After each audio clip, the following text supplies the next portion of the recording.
Welcome, everyone, to the NFL DFS kickoff show on Fantasy Six Pack.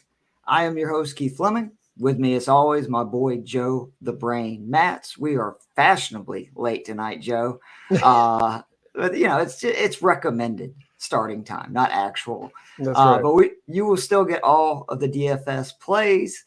Our best ones, we give median and value plays, 6,900 and below at each position. Joe, you had a great week last week, my friend.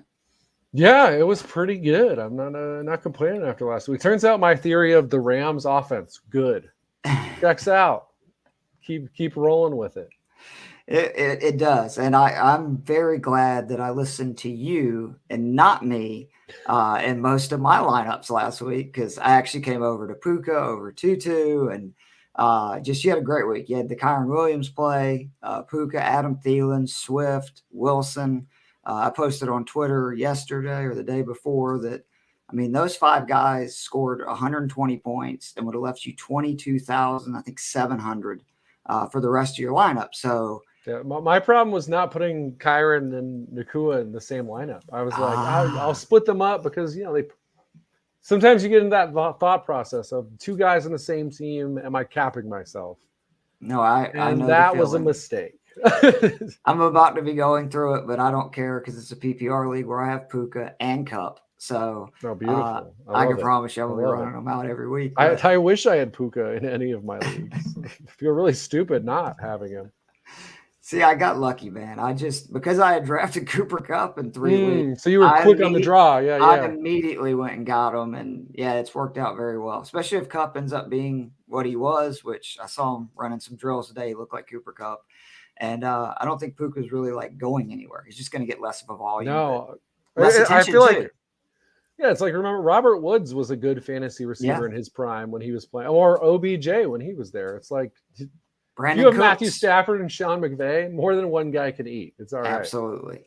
All right, before we get into the picks this week, just want to remind everyone you can become an all-access member at Fantasy Six Pack, and in doing so, get access to all the great tools, rankings, access to Discord where you can contact us, and much more. If you use the promo code F6PNFL, you get 10% off. And me and Joe are here every Thursday night leading into the Thursday night game, giving our favorite, again, median and value plays for DraftKings DFS for the week. You can check Chris and Dave out on Fridays on the DFS Den. Actually, I've been on the DFS Den the last 2 weeks, but I think they're both going to be there this week. So that is must-see television or YouTube vision or whatever it is. Let's get right into it, and let's go with the quarterbacks. Man, it's kind of fun picking on your team. It's kind of like the Ryder Cup last week, right? Like, I ended up having Europe to win by 4 to 6 points at 5 to 1. Had a very good DraftKings day because of loading up on Europeans. So the best way to ease losing when it's something you care about is just to take the other side. True. So give me CJ Stroud versus my Falcons. It's really remarkable what this guy has done and who he is. He's averaging 30 attempts per game. More than that. He's throwing at least 30 attempts in every game, averaging like around 36, 37 pass attempts per, multiple touchdowns in 3 straight, yet to throw an interception. This is all behind a horrible Texans offensive line, which is most impressive. And then my Atlanta Falcons, like the Jacksonville Jaguars, Joe, we struggle getting pressure.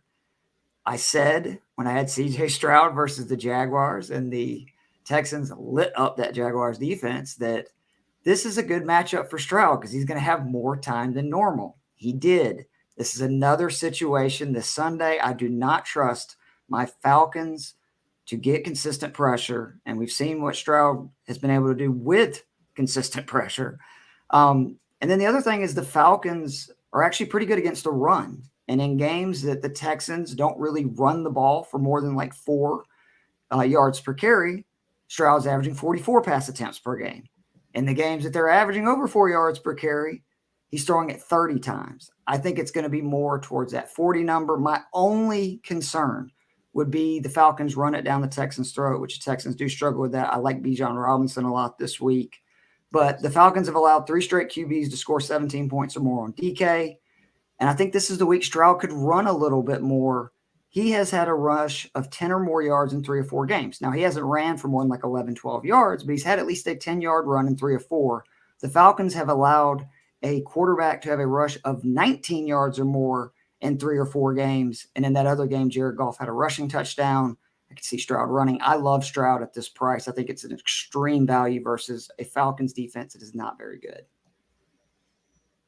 I would love to be able to pick on my own team this week, but unsurprisingly, Tua priced out of the range against my Giants after I'm plugging Tyreek Hill into a bunch of lineups, Joe. Don't worry.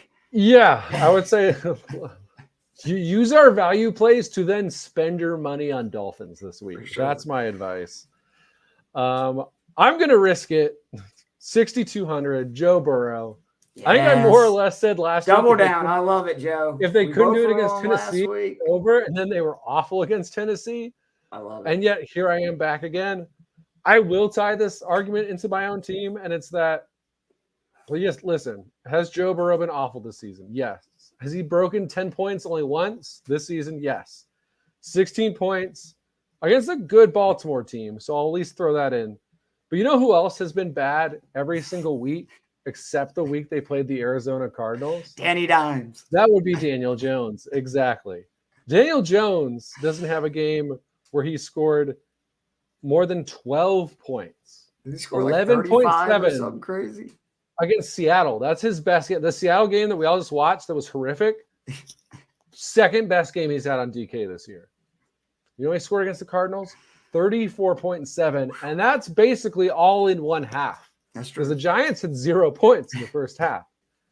So, yes, I understand. Like, we've seen the Cardinals hold Dallas to 16 points. That's a thing that happened. This has been a lively team, but it's also a team where Christian McCaffrey had 4 touchdowns at halftime last week. And again, the Giants scored 31 points and a half against them. And they don't pressure the quarterback a lot. That's probably why the Giants were able to actually do something, because we've seen if there's any pressure, it's over. Joe Burrow, because of his leg, because of a shaky offensive line, similar situation where if you can get pressure, it's over. And that's the kind of the thing with Tennessee is the one thing they're good at, they have a good D-line. They shut down the running lanes. They can get after you.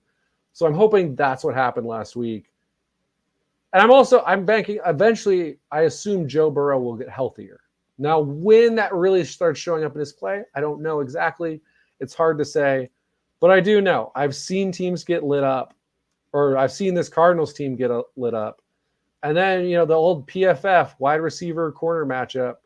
I know we've got some Bengals up there. Jamar Chase had his big quote, "I'm open like all the time." Was it open every play?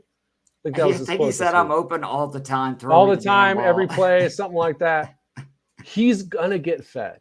All right. And if Jamar Chase is getting fed. I think he's had like 34 targets the last 3 weeks. I think I'm forgetting who it was. It's him, and there's like one other guy where it's like their fantasy production is so below their target range right now. But listen, he's going to get fed. The Cardinals don't have anyone who should be able to cover Jamar Chase. I'm just going to – every time I see Burrow go lower, I'm like, he's still Joe Burrow, though. Like, I'm going to try to trade for him in leagues or pick him up off waivers because I know at least one league where I've seen that happen. So I still believe long-term, and I think based on what I've seen happen to this Cardinals defense before, there's still real value here. I love it. I love you, man. That's amazing. Because he let me down versus the Titans last week. I was like, Keith, you moron. When you see who my second QB pick is, you'll know that I'm just asking to be mocked this week. That's where I'm going at QB. Hey, when you have a good week, that's the great thing. You can fire free, man. I'm going to spend it all this week, all the goodwill. All right, my value quarterback. If you would have told me in the preseason that week 5, the best value at quarterback week to week on DK right now is Joshua Dobbs for the Arizona Cardinals, I would have laughed at you. Like straight up, had a good chuckle, but he's averaging almost 22 points per game his last 3 games on DraftKings. 9th among QBs in that span. He's the 14th most expensive QB this week. What I love about it is you're getting like, you know how, let's say that Jalen Hurts and like Lamar Jackson are Budweiser. Joshua Dobbs is Bud Light. Okay. Like, it's not like the real thing. It's very watered down, but it gets the job done. You know what I mean? It does what you need. It does what you need. Yeah. That's what I think Dobbs is. I mean, and versus the Cincy team, the big thing is he's got such a high floor. And this is why I love these running quarterbacks. It's like why I went out and got Richardson in a bunch of leagues this year, which has been very successful thus far. And their floor is so high. He's had 40 yards or more on the ground in 3 straight. So that's 4 guaranteed points each week. I know no matter what else he does, he's throwing a passing touchdown in 3 straight. And to me, the most impressive is he scored 17 points or more on DK versus arguably the best 2 defenses in the league the last 2 weeks in Dallas and San Francisco. No offense to the Cincinnati Bengals. They are not as good as either one of those defenses. I think he's a pretty safe play. And there's a couple of really interesting stacks, including Marquise Brown, who's only 5,000. Or you could go with Wilson, this receiver that all of a sudden is being used more and more in the offense, and he is dirt cheap. So, I mean, it gives you a lot of freedom in the rest of your lineup. Yeah, I think that makes a lot of sense. I think, basing it off of what we've seen, Josh Dobbs just looks like a solid quarterback. You think Cleveland could have used him last week, Joe? Yeah, that's the weirdest thing to me is like when you see good backup quarterbacks on bad teams. Like, why is the red rifle on Carolina? Why is Josh Dobbs, which to be fair, I guess maybe people didn't realize he was this good. Why is he was on on Arizona? Cleveland's team in the preseason. They cut him. That's how he ended up in Arizona. I don't get it. I understand the kid from UCLA obviously looked great in the preseason. Maybe you don't want to carry 3 QBs, but you don't even have to carry 3 technically anymore. There's no excuse. That's true. Yeah, it's just bizarre to me when we end up with good backup QBs on bad teams because they're not the one. I mean, the Cardinals needed him because they need a starter for 2 months, but. I mean, I'm happy for Dobbs. He's getting an opportunity, and hell, to me, he's making Kyler Murray look worse. Think of how many teams they go to the backup QB and we're like, this is a disaster. And then you see this, and you're like, maybe you guys are just bad at evaluating talent. But speaking of teams who are on their backup QB and thinking this is a disaster, I'm going Zach Wilson, 4,900. I love it. Listen, I understand that. Listen, the 20 points from last week, was it a fluke? More or less, probably. I don't expect Zach Wilson to be giving us remotely as competent of play as we saw against Kansas City last week. But against the Denver Broncos, I think there's a real chance here. First of all, we obviously have plenty of rivalry built up just because of Sean Payton's comments about the horrific coaching that happened in Denver last year. And he's not wrong.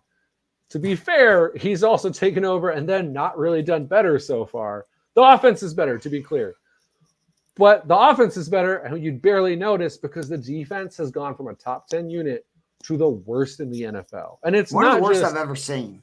And it's not just 70 points to Miami, which doesn't matter how good the offense is. That's embarrassing. But it happens. I mean, like, it can happen. Justin Fields has looked awful. And then he looked like the greatest player of all time for 3 quarters last week. I don't think he didn't have an incomplete pass in the first half, I'm pretty sure. I was all over him last week in my lineups, but I was doing it because I was like, he's going to run. I would have never guessed he was going to throw for 300 yards. I thought we were going to get like 90 rushing for 2 scores. And it was like, no, he's just going to go like 24 of 30. And you're like, okay. So here's a fun thing. So at this point, DVOA now factors in who your opponents have been. Obviously, there's still variation because it's 4 games, but it's no longer like, oh, you played Miami, so everything's fucked on the ratings. Like, no, they're factoring in Miami's offense is awesome. So average DVOA is always set to 0%. So Arizona, who I just told you to play Burrow against, they're 30th in pass defense DVOA at 31.4%. So 31.4% worse than average. Denver is dead last. They're 63.7%. The higher the number, the worse on defense. So again, Arizona is 30th. Denver is more than twice as bad as Arizona. They're so bad. It's hard to fathom. But again, if you watch them play Miami and the Bears, you kind of get it. So yeah, if I've got Zach Wilson, who still has Garrett Wilson, and he's got an offensive coordinator who is going to pull out all the best plays this week because he wants to win this game and shove it to Sean Payton. he costs 4,900. Again, like if you get a starting quarterback with a decent receiver against the worst defense in the league, but when it comes to everything, but especially the pass, I got to take it. At least going in one or two of my lineups. I've got to do it just on principle. So Zach Wilson, don't make me look like an idiot. Zach Wilson, come through for me. You're not an idiot because, I mean, you're right. Like, you're going to see, I got 2 Jets, which look at that offense. And my pick's still to come. By the way, those Broncos you're talking about, they've played 4 games. They're averaging giving up 3.25 passing touchdowns per. Yikes. That is not good. All right, running backs. This reminds me so much of the Justin Fields thing last year, Joe. Like, so much of it with Devin A-Chain. Remember how we rode Fields and we kept riding them basically until his price got to a point where I had to think about it. Like, and this is what I was saying to do with Nakua last week, where I was like, he's under 7,000 and he's Cooper Kupp right now. So and I've already made the decision. 7,700 Kupp's first game back against the Eagles. He's still going to be in a lot of my lineups this week. I mean, is he probably going to have the game that he had either the last 2 weeks? Is he going to average 12 yards a carry forever? No. Probably not. Yeah, I mean, he's had 363 yards on 33 touches the last 2 weeks. He looks like college Barry Sanders right now. It's insane.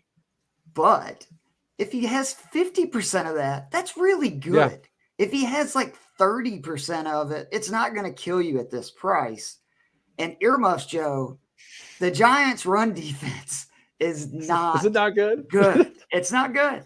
And they play a lot of man, which is why I also like Tyreek Hill this week. The Giants have already allowed 5 different runners to have a rush of 18 yards or more this season. Again, for those that are not good at math, 4 games, that's more than 1 player per game that has had a rush of 18 yards or more. All this dude seems to do is bust big runs. 6,100 to me, like, I know it may be chalky. It's just like with Fields last year. If they give you an advantage and you feel good about it, this is the kind of risk to me that you have to take in the other direction where, you might be high on. I'm sure his boom bust potential is probably more for bust than boom. But with what he's done the last 2 weeks, his opponent and the volume he saw that first week, 18 carries, sign me up. Yeah.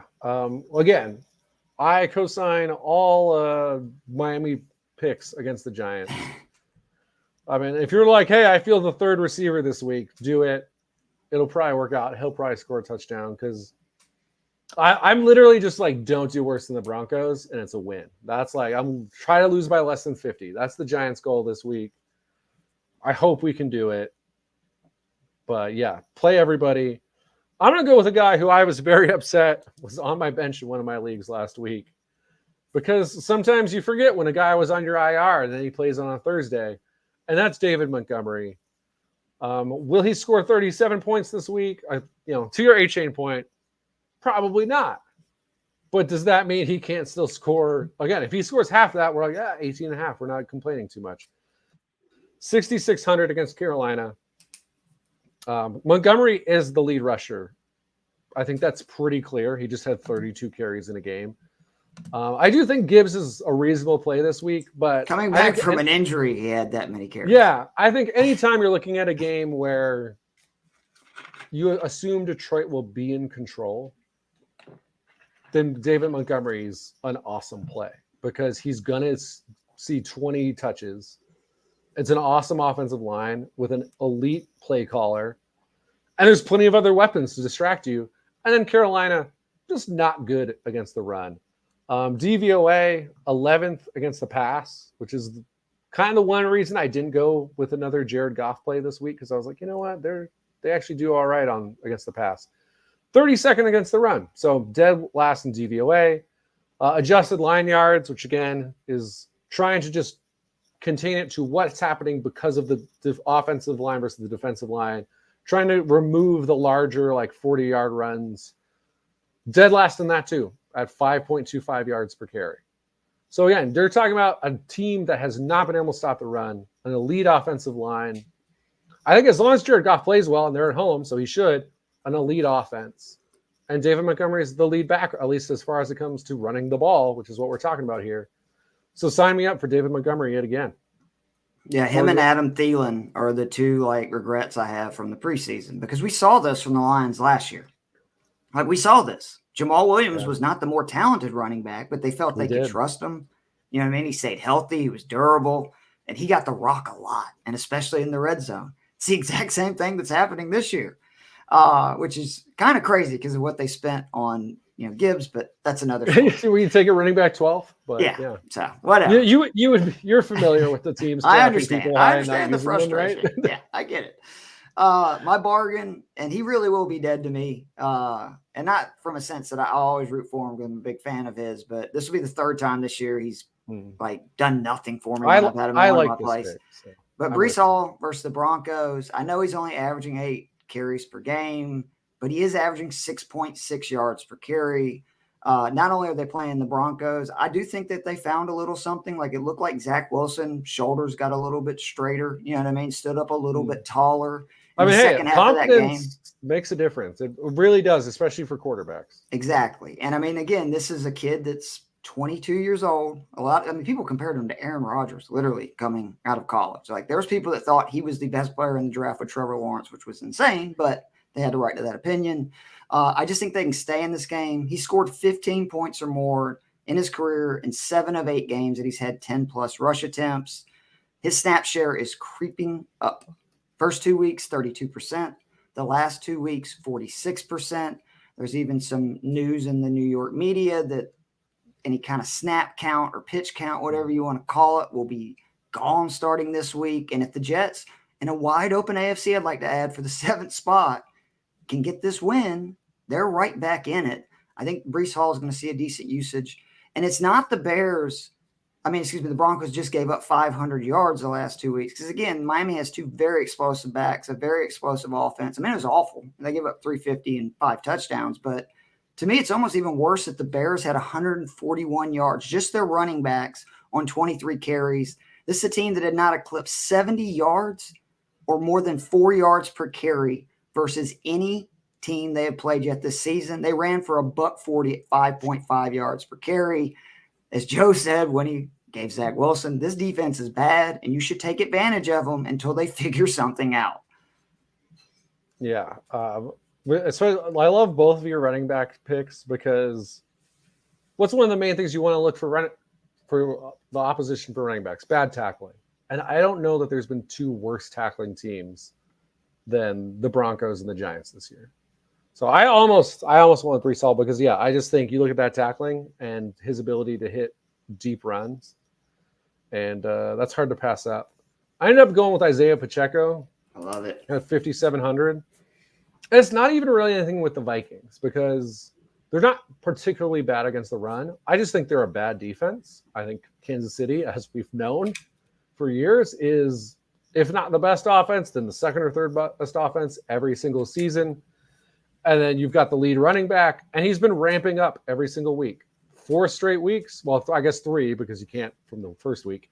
More carries than the week before. More total touches than the week before.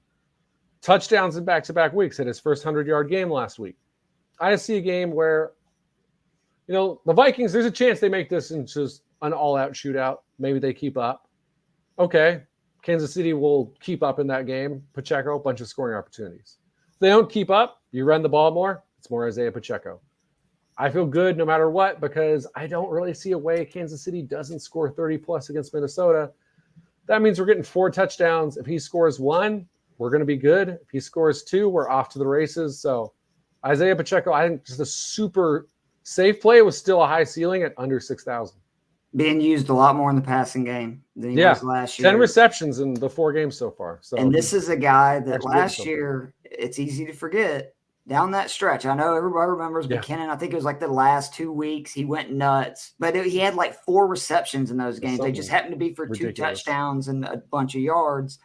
He's been the guy, again, to Joe's point, in one of the best offenses. And believe it or not, Andy Reid runs it a lot in the red zone. So those are all very good things for Pacheco. He is actually somebody that I have rostered in several leagues and feel very good about it. All right, the wide receivers.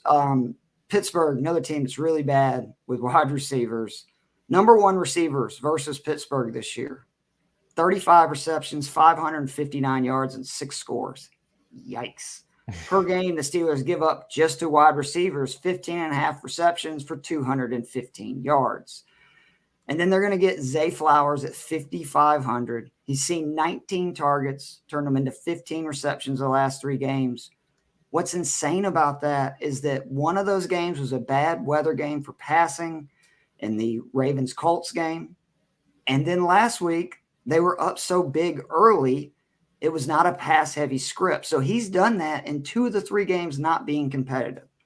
As much as I think Pittsburgh stinks, they always get up for the Ravens. I think this game is relatively close. The big thing is he has had a reception of 40-plus yards in 3 of 4 games.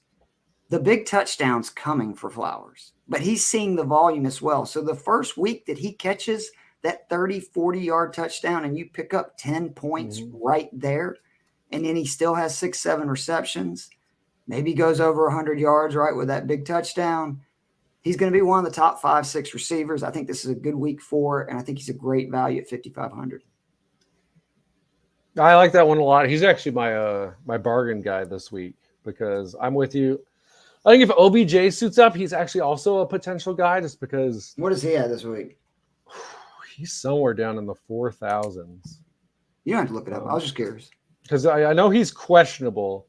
The Steelers do run a decent amount of man, and OBJ historically, probably unsurprisingly, very good against man coverage. But I just think with Flowers, he's been the one receiver who's been that constant in that offense. Which, in that offense, if you're a receiver, you're going to be the number 2 option to Andrews. So it's kind of hard to really bank on those other guys. But I think Zay Flowers plus matchup. I love that one. I'm going with one of my old classics, Michael Pittman, 6,400 against the Tennessee Titans. I think great bounce back opportunity for Pittman. I mean, this season, he has 11 or more targets in the first 3 games, only 5 last week. He has at least 8 receptions first 3 games, 1 last week. So to me, this is the bounce back, and it's Tennessee who, again, they're going to shut down the run game. Sorry, Zach Moss, this isn't going to be your week.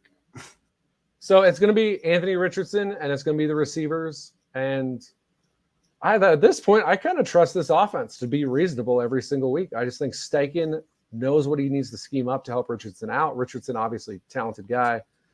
I think, Michael Pittman, very clearly the number 1 option in this offense. So I'm riding with him. I like it. I said last week in my Stacks article that going into last week, I know it didn't work out.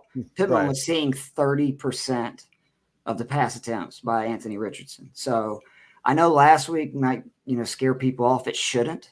That's what I'm hoping, right? Is scare some people off. And I think that, this is a game that if they get down, it only makes it even better. Yeah. My bargain or value, Adam Thielen, really easy. Yes. Not going to try to oversell this. He's 5,100 versus the Lions. This is the definition of value. Like him and Marquise Brown are right now the definition of value on DK in DFS.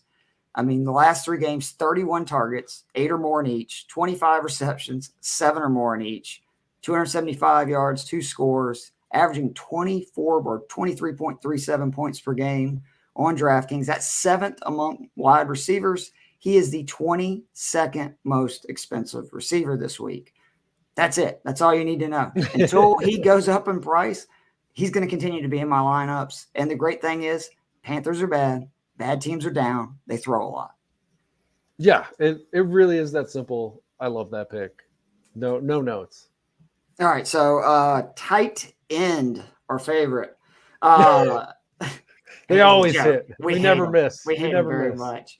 Dalton Schultz, 3,400. My Falcons are awful versus tight ends. Remember that this season on DK, the number 1 scorer for the tight end position in 2 of the 4 weeks has been against the Falcons. Evan Ingram finished 7th last week. So that's 3 out of 4 weeks, top 7 at a position that's very hard to predict after the top couple of guys.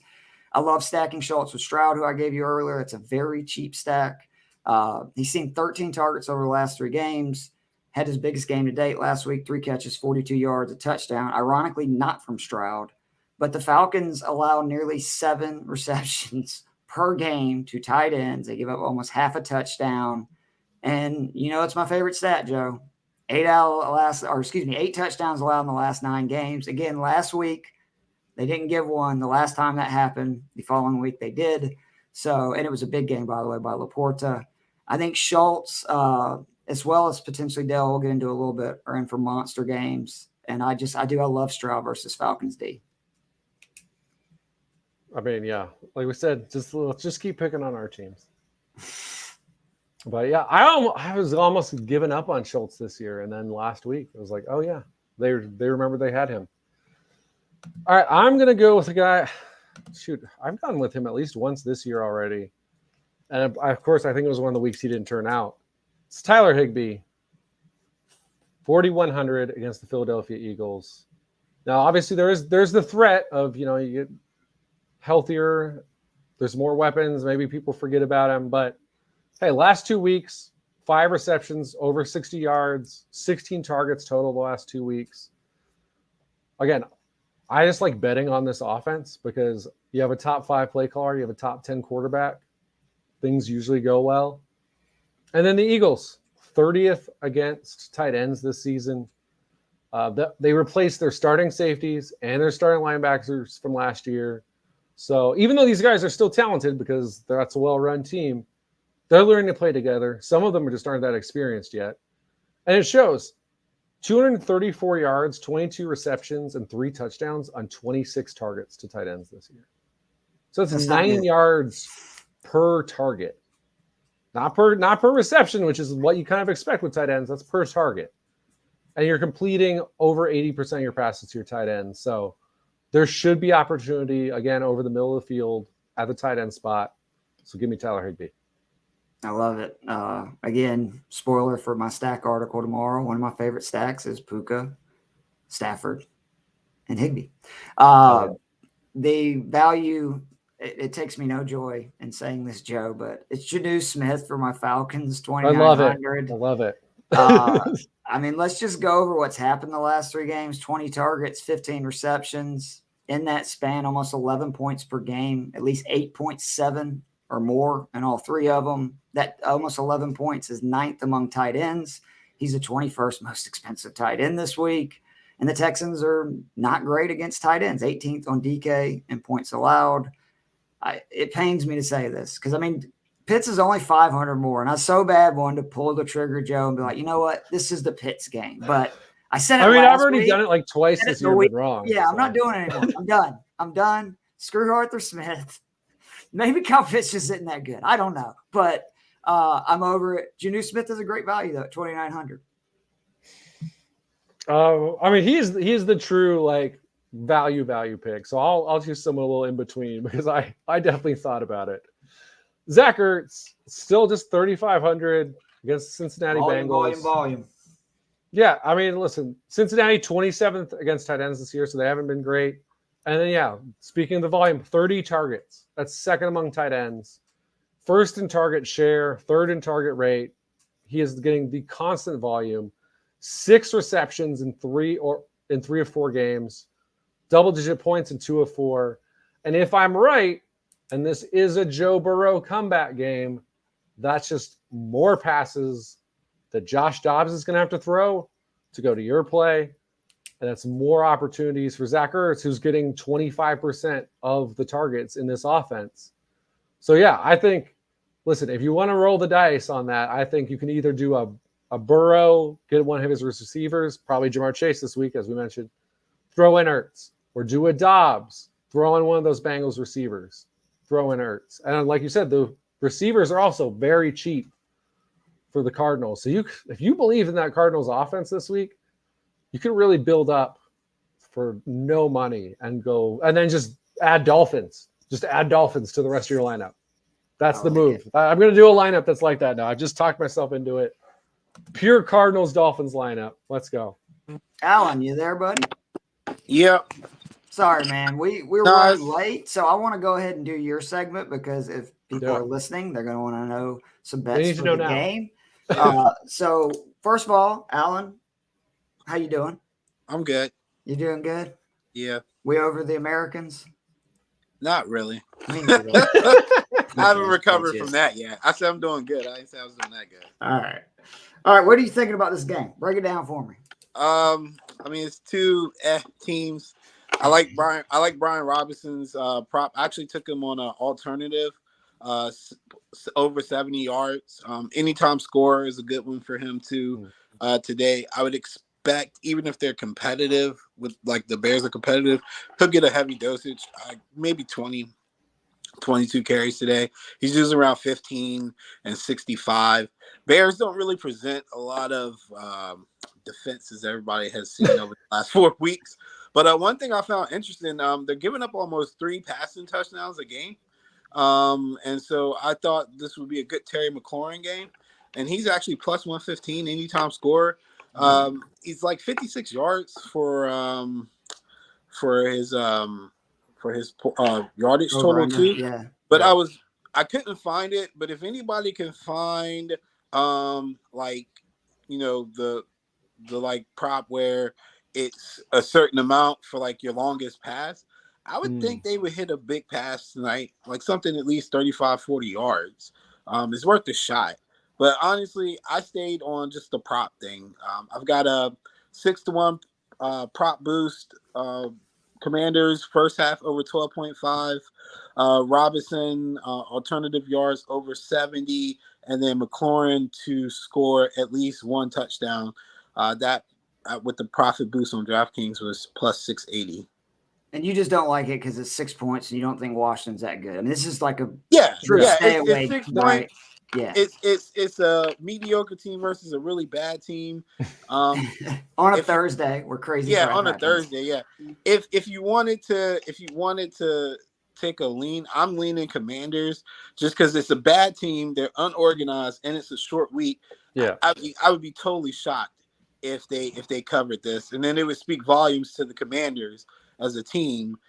Their trajectory if they allow the Bears to come in and cover, because I mean they just blew a 28-point lead to arguably the 1B for the worst team in the league. No, 1A would be the Giants. Yeah, right. I was gonna say don't forget about my Giants. Sorry, Jeff. Yeah, for the showdown lineup, I did Robinson as my captain. I'm with you. I think he's the safest play. We know Washington's going to give him the ball a bunch. I took Fields just in case he has another game, you know. And I put Mooney with him. So if he does have a good game, I have another guy. But then I filled it in with Washington guys. I ended up going with Howell, the Commanders D, and Logan Thomas. I may end up making a move before the game starts real quickly to McLaurin with all that Alan was just saying. But I do like taking Howell. And then that way, if it's Dwamie Brown or if it's, you know, Jahan Dotson, whatever, if they hit that big touchdown, you're getting it no matter what with, you know, Howell's your QB, obviously. Yeah.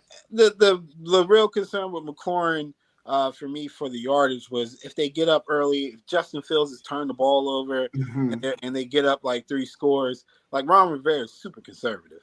Like they'll as he proved last week by not going for 2. When you Riverboat Ron was very short-lived. It was like, what are you doing, dude? It's like a 50-50 against a team you were a considerable dog at in their place.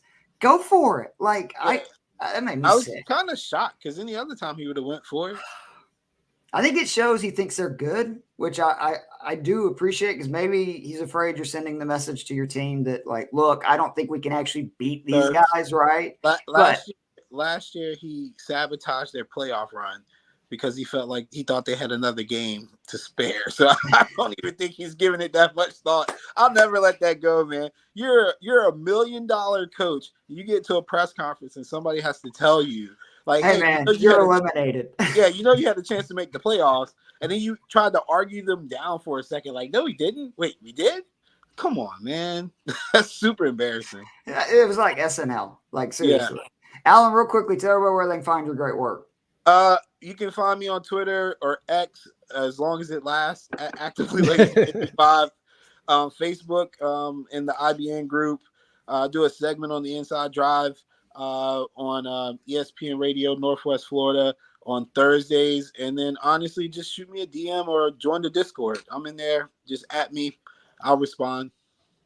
He likes to mix it up. That's all. Yeah, I'm all over the place. Trying to get a foothold in Richmond too, if you're local. Well, I really appreciate you. Tell my boy Tristan I said what's up. All right. And who'd he like tonight? Yeah, I was by going to say. He took the Commanders. the way? Okay. Okay. So that probably means you should be taking the Commanders. Give the point. Lock it in. If you guys agree, then it's a lock. You gotta put it in. We'll see. Alan, we appreciate you. Yeah, man. Take care. Okay. Later. The great Alan Sandledge, my co-host of our golf show during golf season, doing God's work, giving 5 gambling plays. He's in like 2 big super contests this year. I know he had a bad week. I think it was 2 weeks ago, and he was super depressed. But one of the smartest guys I know in capping. Yes. He's been at like basically 60% for NFL picks since I've known him, like 5 years ago. And last year in the My Bookie contest, out of like 11,000 people, he finished, I believe it was 11th. But anywhere in that range, it's absolutely ridiculous. Good guy. You should give him a follow. All right. The flex, Joe, and then we'll get out of here because I know we want to watch the game as well. We talked about how bad the Denver Broncos are. Give me Garrett Wilson. He's still seeing a huge volume, 31 targets over his last 3 games. He's only turned them into 14 receptions for 108 yards. I don't love that, but he's played decent to good defenses the last 2 weeks. Like New England with Gonzalez healthy had as good of a secondary as there is. And the Chiefs, I think the under talked about thing with the Chiefs this year is their offense, other than versus the Bears, has not looked great. They've only scored 20 points per game. Right. I mean, their defense is really good. That Lions game, the Lions had a pick 6. And yeah, they scored 23 points in that game. Yeah, the defense is real defense. Really good. Denver's is not, as we've been going over. No. He hasn't scored the last 2 games, but don't forget he did score the first 2 games with Zach Wilson as QB. Denver allows 14 receptions for 187 yards and 1.5 touchdowns to wide receivers each week. The reason I trust Zach Wilson so much, I know people are going, Keith, how can you trust Zach Wilson and Garrett Wilson? Justin Fields and DJ Moore torched this secondary last week. So, yeah, I think, no offense to DJ Moore, I think Garrett Wilson is more talented, and Zach Wilson is equally as good of a passer, I think much better than Justin Fields. Not saying he's a better quarterback, but I think he's a better thrower of football. And then the last 2 games, number 1 receivers versus Denver, 17 receptions, 287 yards, and 2 scores. I really like Garrett Wilson this week, and I think you talked me into putting Zach Wilson in some lineups. I'm going to stack them. Yeah, I strongly considered going Garrett Wilson. Then I saw you took him. I was like, you know what? There's someone else I like a lot too. It's Nico Collins, 5,600. God, I wish I would have played him again last week. I was so close, Joe. You know, in the Stacks article, I had Dell and Stroud. If I'd have just, I know we went in on Dell, and there was a Nico. There's a chance Nico's on one of those every other week things, in which case this pick will be okay and not great. Because weeks 2 and 4, he had 7 receptions both games, 140 plus yards, at least 1 touchdown. So maybe it's just every even week we put him in and he scores 30 points. I'm going to bank that he can do it in the odd weeks too, though. The Atlanta Falcons, 9th in running man defense this year and how often they run it. Nico, over 6 yards per route in man coverage so far this season. His 1.13 fantasy points per route against man is 3rd so far. And one of the reasons he is number 1 in missed tackles forced so far among wide receivers. So, yeah, if you're in man defense and you miss a tackle, it tends to be pretty bad. So, give me Nico Collins. Like we said, that's another – you can go pretty cheap and build up a pretty good lineup if you run into Houston scoring a lot of points against the Falcons. I'm going back to the wall. I love this, Joe, with my value play. It's the same team. It's that guy that last week let me down. He did. Tank Dell. 4,800. Yes, we're all in. Love the triple stack of Schultz, Dell, and Stroud. If you want to go Stroud, Collins, Schultz, got no problem with it. I'm just looking at it that Dell's cheaper. So the bigger the contest, I like that stack. I know he didn't have a great game last week, but the Texans threw the ball the least times that they have all season. He still saw 3 targets. What I love to see was he got 2 rush attempts. So that means the Texans know what they have in him, and they're going to make sure he gets the ball at least a few times every game. And you talked about the win rate versus man and the yards per route. You know who's right behind Nico Collins in yards per route? Tank Dell at over 5 yards per route versus man. And the reason I like Dell this week is it's actually been the number 2 receivers that have kind of been giving Falcons fits this season. Last week, Christian Kirk, which remember Zay Jones was out, 8 catches, 84 yards. The week before, Khalif Raymond, 4 catches, 62 yards. Jaden Reed, 3 weeks ago, 4 catches, 2 scores. And again, that man number really scares me because we don't pressure the quarterback. Again, it's one of the many reasons selecting Jalen Carter was the right move, but we can't get pressure on a quarterback. And you have a quarterback that is basically, I don't even want to say this, but it's almost like he is DFS Jesus right now with turning wine into water into wine, with the way he is playing behind an awful offensive line. I mean, it's an awful, and it's almost like we're seeing all these quarterbacks do terrible because their offensive lines are bad. And CJ Stroud's like, I'm good, 300 yards. What excuses does any QB have now? This kid's a rookie. Like, it's his first year. It's his first 4 starts. Again, very wrong about him. Allen was very right. This kid's legit. And I love the value. I love the value of Collins too, though. I just want to say, I am very high on Stroud this week. Whether if you want to put Dell and Collins together. Again, the only concern I have about this is the Falcons do try to shorten games. I do think they're going to run the ball. That will limit possessions, but I don't think Stroud and this offense need a lot to score 3-4 touchdowns. I like it. I guess that is one thing I forgot to mention, just pace-wise. It didn't come up often in our picks because I think Pacheco was the only guy in that game. But Kansas City and Minnesota both run a lot of plays. Those are up-tempo offenses. So I don't know what the over-under is on that game. I assume it's somewhere in the 50s for sure. It's probably the highest of the week. Makes sense. Don't be afraid to put any of those. Do you have a Chiefs receiver as your value play? No, because I have no idea which one is going to be good. Rasheed Rice is the guy I think if you're picking one, because he's kind of it seems like he's trending up. I definitely think if you have a vibe, again, I would lean towards Rasheed Rice. But if you have a vibe on any of those guys, you're just like, I feel like it's his week. It's back to what I said during the draft, right, Joe? And I said, I don't know what Chiefs receiver is going to be, but just pick one at the end of the draft because one of them is going to eventually be Mahomes. Someone will be good. And honestly, DFS, they're probably more valuable just because I think it's so much of an any given week thing. So if you like find a matchup like, oh, I think he'll be manned up on this corner who sucks, do that. If you're just throwing a dart, I agree, it's Rasheed Rice. But yeah, and they're not playing Tony very much, which is very interesting. So again, I probably would lean more Sky Moore or I also Rasheed just Rice. trust those other guys to not get hurt at any random point. That's fair. Very fair. I'm going to go the cheapest possible number you can hit at wide receiver, $3,000. Wan'Dale Robinson of my New York Giants.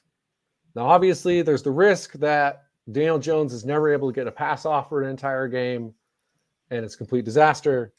But considering I expect Miami to score 40 points, I assume we're going to have to throw a lot.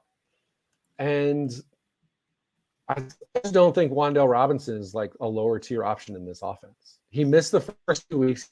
I believe it was an AC season. Week 3, 4 receptions on 5 targets. 5 targets. He played 22% of the snaps. Played 11 snaps of offense and saw 5 targets. Last week, 5 receptions on 6 targets. Bumped up to 64% of the snaps. Is he in that Richie James role now, Joe? Because Richie James was the guy we hammered last year with Daniel Jones. Well, and what happened was Wan'Dale got hurt in his first 100-yard receiving game out for the season, and it becomes Richie James all the time. And that's why Richie James suddenly in PPR became like this really interesting guy you could throw in the lineups. So, and Wan'Dale Robinson, this is a second-round pick. This is a guy who was the leading receiver in the SEC his last season in college. So he's small, he's diminutive, but he is a real player. I think he's the most talented wide receiver on this Giants team. I think the fact that his snap share jumped up, the fact that when they were limiting his snaps, they're targeting him almost half the time. They know this is their best receiver. Because Slayton's fine, but this is the guy they're going to have to pass so much against this Miami team to try to remotely keep up. And he's 3,000. Again, this is a guy played 2 games And he I'm just a little mad you gave this pick on the show, Joe. Like, this is the kind of one, just keep this in the text chain, bro. Yeah, so again, last week, because he had some rushing yards too, 9.8 points, playing 60% of the snaps in an absolute disaster for the Giants. I think that could easily bump up to 80% of the snaps this week. And I don't think his target share really goes down. So if the Giants can do anything functional on offense, Wan'Dale Robinson should be a very, very real value all the way down to 3,000. You may have just changed my game stack article that I'm finishing hopefully tonight, worst case tomorrow, with that right there. Because that would allow me to put Tua, Tyreek, see, there you go, and A-Chain together. That's what I'm saying. And I could justify it because he's $3,000 and throw him on the other side. Throw him and Jonnu in. You spent nothing, a flex and a tight end. Boom, all Dolphins. Let's go. That's our winning lineup right there. The other player that I meant to mention, because he is the cheapest possible at running back, if Keaton Mitchell is clear. Oh, yes. And I've been saying this on the ESPN radio show I go on in Northwest Florida. I think I've said it on this show. Me, yeah. Go get Keaton Mitchell. It's very strange that they didn't really go out and get anybody. And I know you can say, well, they signed Kenyon Drake. They signed people that they've had in the last year or two. I think they believe in this kid. He had over 6 yards per carry in the preseason. He got hurt on a 31-yard run, very fast. Definitely pick him up in your leagues. But again, for $4,000 versus a bad Pittsburgh run defense, remember, this is the one that Nick Chubb got hurt in, and then Jerome Ford ran all over him in the same game. So I would not be afraid to play him.